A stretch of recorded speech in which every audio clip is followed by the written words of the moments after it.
Hi friends, welcome to rishis Telugu stories.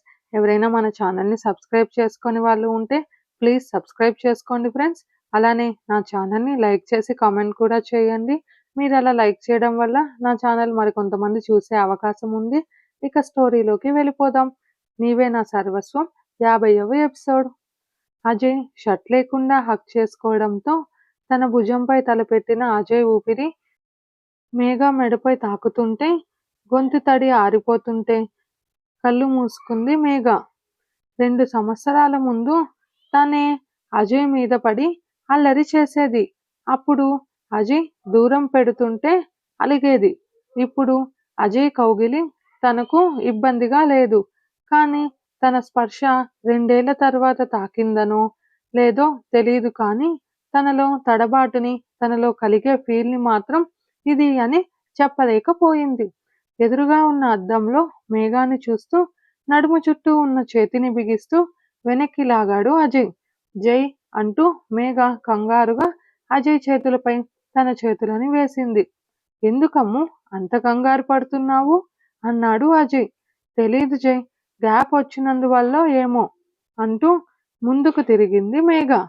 మేఘ తలెత్తి అమ్ము నీకు బాగా ఇబ్బందిగా ఉందా అని అజయ్ తన చేతులను లూజ్ చేస్తుంటే అజయ్ చేతులని పట్టుకొని ఇబ్బంది అని నేను చెప్పానా అంటూ అజయ్ మెడ చుట్టూ చేతులు వేసింది మేఘ.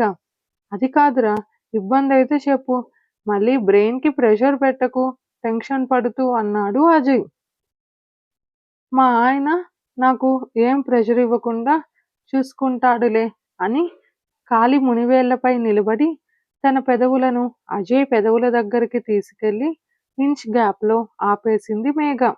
అది చూసిన అజయ్ నవ్వుతూ నడుముపై చేతులు వేసి దగ్గరకు తీసుకొని మేఘా పెదవులను అందుకున్నాడు. కాసేపటికి మేఘాని వదిలి తలనొప్పికి టాబ్లెట్స్ ఇచ్చి మేఘాని పనుకోమని తన తల నిమురుతూ ఉండిపోయాడు.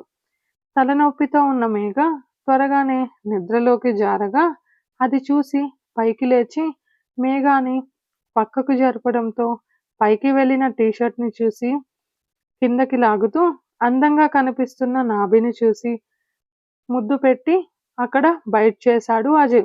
దాంతో నిద్రలోనే చిన్నగా సౌండ్ చేసిన మేఘాని చూసి షర్ట్ చరిచేసి తన తల విదిలిచ్చి, ఇది ఇలా సౌండ్ చేస్తూ నా చేత ఏదో ఒకటి చేయిచ్చేస్తుంది రాక్షసి అని ఇంతకు ముందు చేసిన అల్లరి గుర్తు చేసుకొని కాసేపటికే వాళ్ళకి చుక్కలు చూపించావుగా అని నవ్వుతూ మేఘాను దిటిన ముద్దు పెట్టి షర్టు వేసుకొని కిందకు వెళ్ళాడు. అప్పటికే అందరూ హాల్లో కనిపిస్తుంటే అందరినీ చూసి గౌతమ్ సీరియస్గా ఉండడం చూసి, రే గౌతమ్, ఈ విషయం నీకు చెప్పనందుకు సారీరా అని అజయ్ అంటుంటే, నీ అయ్యా సారీ ఏంటిరా అంటూ అజయ్ మీద పడి గౌతమ్ అజయ్ మెడ పట్టుకున్నాడు. రే కొంచెం గట్టిగా ఆదిమావనుకో, నీ చెల్లి నిన్ను కూడా వేసేస్తుందిరా అని అజయ్ నవ్వుతుంటే, పోనీలే నీకు తోడు నేను వస్తా అన్నాడు గౌతమ్. నువ్వు నేను లేకపోతే దాన్నెవరు చూసుకుంటారురా అని అజయ్ అంటుంటే విసురుగా అజయ్ని వదిలి సెంటిమెంట్స్ చూపించి మాట దాటేయకు అన్నాడు గౌతమ్ అరుస్తూ. రే నీకు చెప్పకూడదని కాదురా అని అజయ్ అంటుంటే గౌతమ్ ఏదో అనేలోపు సమీర పైకి లేచి, హే ఆపండి, ముందు మీరు మీ పెళ్లి తర్వాత ఏమైందో చెప్పండి, అప్పుడు అందరికీ అర్థమవుతుంది అంది సమీర. ఇలాంటి వాటికి ఫుల్ ఇంట్రెస్ట్ ఉంటుంది నీకు, చదవమంటే మాత్రం ఏడుస్తావు అన్నాడు ఆనంద్. సమీ నాలుక బయట పెట్టి వెక్కిరించి, వాడంతేలే కానీ మీరు చెప్పండి అనడంతో బ్యాక్ టు ఫ్లాష్ బ్యాక్. మేఘ ఏడుస్తూ జై నిధిని వాడు దగ్గర అని అంటుంటే, లేదురా అని జై అనడంతో, అది కాదు తను టూర్ అని మేఘ అంటుంటే, నిధిని టూర్కి పంపివ్వలేదు, లాస్ట్ మినిట్ వరకు నిధిని టూర్కి వద్దు అన్నాను, ఇక తను ఏడుస్తుందని సరే అనడంతో, ఆ విషయం నీకెలా తెలిసింది అని డౌట్తో కార్లో బయలుదేరిన నిధిని ఇంటికి తీసుకొచ్చేశాడు కరణ్ అనడంతో, వసు వదిన తను కూడా ఇంట్లోనే ఉంది అన్నాడు గౌతమ్ మేఘ టెన్షన్ని తగ్గిస్తూ. నా ఫోన్ ఎక్కడా అని మేఘ అడుగుతుంటే, ఇక అడిగింది చాలు పద అని మేఘ చేయి పట్టుకొని లాక్కెళ్ళాడు అజయ్. జై నొప్పిగా ఉంది వదులు అని మేఘ అనడంతో, నువ్వు నన్నిక అలా పిలవకు అంటూ మేఘాని ఫాస్ట్‌గా లాక్కెళ్ళి కార్ డోర్ ఓపెన్ చేసి వెనక్ సైడ్ విసురుగా వేశాడు అజయ్. వెనకే గౌతమ్ అజయ్ అంటూ దూరం జరిపి కోపంగా చూశాడు. ఏంటిదా ఆ చూపు? నా దగ్గర మీ పప్పులు ఉడకవు. ఇది ఇప్పటికి కూడా మనల్ని నమ్మట్లేదు అంటూ మెడలో ఉన్న పూలమాల తీసి విసిరికొట్టాడు అజయ్. జై, నేను చెప్పేది కూడా అర్థం చేసుకో అని మేఘ అంటుంటే, నోర్ముయ్, నన్ను అలా పిలవకు అని చెప్పానా? ఎన్ని అన్నావు నన్ను? అసలు నా మీద నమ్మకం ఉందా నీకు? పిచ్చోడిలా నేనే నీ చుట్టూ తిరగాలి తప్ప మనస్ఫూర్తిగా మాత్రం నువ్వు నన్ను నమ్మవు. ప్రేమ అనేది నిలబడేది నమ్మకం పైనే. ఆ నమ్మకంతోనే నువ్వెలా ప్రవర్తించినా ఏదో ఒక కారణం ఉందని గట్టిగా నమ్మాను నేను. కానీ నీకు అస్సలు లేదు. నేను చేతకాని చవటని కదా! అందుకే అందర్నీ వదిలి వాడితో వెళ్ళిపోవాలని డిసైడ్ అయ్యావు. ఇప్పుడు పో ఎక్కడికైనా. వెళ్ళిపో. కానీ వెళ్ళే ముందు నీ మెడలో నేను కట్టిన ఆ తాళిని నేను చచ్చాను అని. అప్పటికే మేఘా చేయి గాలిలో కోపంగా లేవడంతో అంతకంటే ముందుగా రియాక్ట్ అయిన గౌతమ్ అజయ్ చెంపపై చెల్లుమని పీకాడు. కారణ్ ఆనంద్ గౌతమ్ అని కోపంగా అరవడంతో, ఏంటిరా నన్ను అరుస్తున్నారు? నోటికొచ్చినట్టు పిచ్చిగా వాగుతున్నారే, వాడిని అరవండి అన్నాడు గౌతమ్. దాంతో సైలెంట్ అయ్యారిద్దరు. చూడజయ్, కోపం బాధలో ఉండి దాన్ని అరుస్తున్నావని సైలెంట్గా ఉన్నా. ఇప్పుడది నీ భార్య. నువ్వు అరిచినా ఏమన్నా నేను మధ్యలో రాను.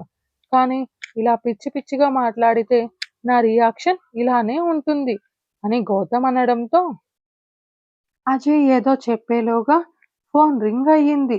ఫోన్ చూసిన అజయ్కి ఏదో అన్నోన్ నెంబర్ చూపివ్వడంతో నొసలు ముడివేసి ఫోన్ని చూస్తుంటే అందరూ అజయ్ని చూశారు. ఎవరు అని గౌతమ్ అడగగా సైలెంట్గా ఉండమని సైగ చేసి ఫోన్ లిఫ్ట్ చేశాడు అజయ్.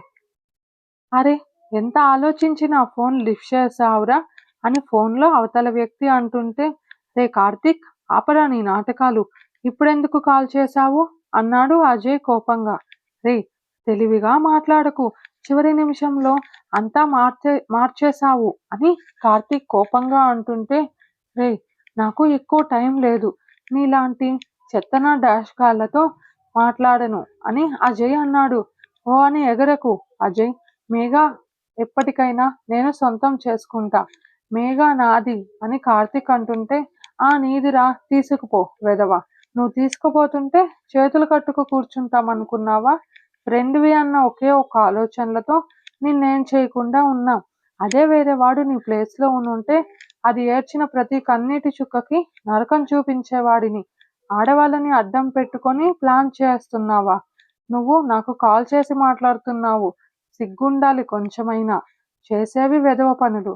ఇంకోసారి ఇది రిపీట్ అయితే నీ చావు నా చేతిలోనే, గుర్తుపెట్టుకో అన్నాడు అజయ్ కోపంగా. ఇప్పుడు మేఘ నీ పక్క ఉందని ఎగిరెగిరి పడకు అన్నాడు కార్తీక్ కూడా కోపంగా. నా పక్కన ఉండేదేంట్రా గూట్లే. అది పుట్టిందే నా కోసం. అది బ్రతకాలన్నా నా కోసమే, చావాలన్నా నా కోసమే. అంతెందుకు, అది తీసుకునే ఊపిరి కూడా నేనే అయ్యాన్రా. కాబట్టి ఇక నువ్వు అన్నీ మూసుకొని దొబ్బేవే అని అజయ్ అంటుంటే, అజయ్, నన్ను రెచ్చగొట్టి తప్పు చేస్తున్నావు. నా బ్యాక్గ్రౌండ్ తెలీదు నీకు అన్నాడు కార్తీక్ కూడా తగ్గకుండా. రే, రెచ్చగొట్టేది కాదు కానీ అది ఇప్పుడు నాది. నువ్వు భయపెట్టి తీసుకువెళ్ళను. అది మిస్ మేఘనా మహేంద్ర కాదు, మిసెస్ అజయ్ మహంత్ వర్మ. నీకు తెలిసి కూడా తెలియనట్లు బాగా యాక్ట్ చేస్తున్నావు. నాకు తెలుసు నువ్వు మమ్మల్ని వాచ్ చేస్తున్నావని. అయినా నేను నీలాగా దొంగ దెబ్బ తీయను. నీకు ఆల్రెడీ తెలుసు కదా నేను దేనిలో అయినా ఫేస్ టు ఫేసే అని. నువ్వే నక్కలాగా దాంకొని బయటకు రాకుండా పిరికి పందలాగా ఉన్నావు. కానీ నేను అలా కాదు అని అజయ్ అంటుంటే, హో అవునా, ముందు ఆ పూజా సంగతి చూడు. అది నా మేఘాని అంటున్న కార్తీక్ మాటలకి, రే చంపేస్తా ఇంకోసారి నీది అన్నావంటే. దాని పేరు తలిచే అర్హత కూడా లేదు నీకు. ఇంకోసారి ఆ ఛాన్స్ ఇవ్వనులే, నేను చచ్చేదాకా దాని చేయి వదలను అని అజయ్ అంటుంటే మేఘ ప్రేమగా అజయ్ని చూస్తుండిపోయింది. చూడు అజయ్, నాలోని రాక్షసుని నిద్రలేపకు. ఆ ముగ్గురిని వెంటేసుకొని నువ్వు నన్ను ఏం చేయలేవు. సరే, ఇన్ని రోజులు ఫ్రెండ్గా నా మంచి మాత్రమే చూసావు. ఒకసారి అపూజ ఇంటికి వెళ్ళి దాని సంగతి చూడు, నేనేంటో అప్పుడు అర్థమవుతుంది. అండ్ ఇంకోటి, నేను చాలా మంచివాడిని అజయ్, అది మీకు తెలుసు. కానీ అపూజ మేఘాని చంపేయాలని అనుకుంది. ఈరోజు ఆలోచనే వచ్చిందంటే రేపు ఖచ్చితంగా ట్రై చేస్తుంది. అందుకే ఆలోచనకే దానికి నరకం చూపించి చంపేశాను. అంతేకాని నేనేమి క్రిమినల్ కాను. అండ్ లాస్ట్ వన్, మేఘాని అక్కడికి తీసుకెళ్లకు అంటూ అజయ్ ఏదో గట్టిగా అంటుంటే వినకుండానే కాల్ పెట్టేశాడు కార్తీక్. ఛ అంటూ కార్ని ఒక తన్ను తన్ని కోపంగా ఆలోచిస్తున్న అజయ్ని చూసి గౌతమ్ దగ్గరికి వెళ్ళి, రే, ముందు ఆ పూజా పని చూడాలి పదా అంటూ కార్లో కూర్చున్నాడు గౌతమ్. పక్కన అజయ్ కూర్చోగా వెనకాలే మేఘ ఉంది. ఇంకో కారులో ఆనంద్ కరణ్ వెళ్ళారు.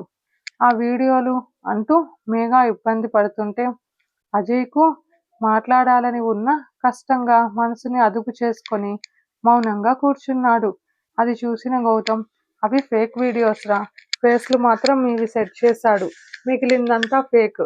అదంతా కూడా వాడి ఫోన్ హ్యాక్ చేసి క్లియర్ చేశాడు అజయ్, అందుకే వాడు కోపంగా కాల్ చేశాడు అని గౌతమ్ అనడంతో అప్పటికి కానీ మేఘ మనసు తేలిక పడలేదు. మరి పూజది అంది మేఘ. అదంతా నిజం అని గౌతమ్ సైలెంట్ అయ్యాడు.